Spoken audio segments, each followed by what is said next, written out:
এদি বল, আমার কাছে একটু সাজিয়ে দে না। কে সাজাবো? কেন, কোথায় যাবি? নতুন শিখছিস তো, তাই ভাবলাম কেমন সাজাস আমাকে দেখি। তো আজকে সাজাবো? আমি এমনি ভাবছিলাম, জানিস তো, আজকে একটা প্র্যাকটিস করে এসেছি, আমি যে কার ওপর মুখটা সাজানো যায়। তোকে করবো? তুই সাজবি? বস, তাহলে দেখি কেমন সাজাতে পারি। তো আজকে কি মেকআপ করবি বল? হালকা লাইটের ওপর একটা মেকআপ করি, স্যাটেল একটা লাইটের মেকআপ, ঠিক আছে? তো সুন্দর করে সাজানো যাক আজকে। হ্যাঁ, তো যেমন ইচ্ছে তেমন কর। তাই তো? তো যেমন ইচ্ছে তেমন করবো, কিন্তু তখন বলবি না যে আমি পরে কেমন সাজালাম না সাজালাম। ওকে ডান, চলো সাজানো যাক। কি রে, মেকআপটা কেমন হলো? ভালোই হয়েছে, যা শিখেছিস ভালো হয়েছে। এবার কি শাড়িটা পরাবি? অবশ্যই পরাবো, একটু ব্রাইট।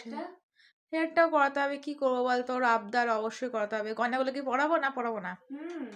পরাবো, সব করাবো। কারণ সোনার পরাবো না রূপোর পরাবো? ডায়মন্ড। ডায়মন্ড? ভাই, সোনার উপর বাদ দিয়ে করে ডায়মন্ডে যাচ্ছিস? ঠিক আছে, দেখি কতটা তোকে সাজাতে পারি।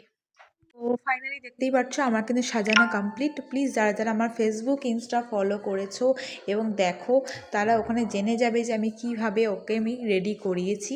তো প্লিজ ওটা একটু চেক করে নিও, আমার Chirashree Chirashree Chakraborty Facebook channel, Chirashree Chakraborty insta channel. আর আজকে কেমন লাগলো লুকটা অবশ্যই জানিও। টাটা সবাইকে, রাধে রাধে।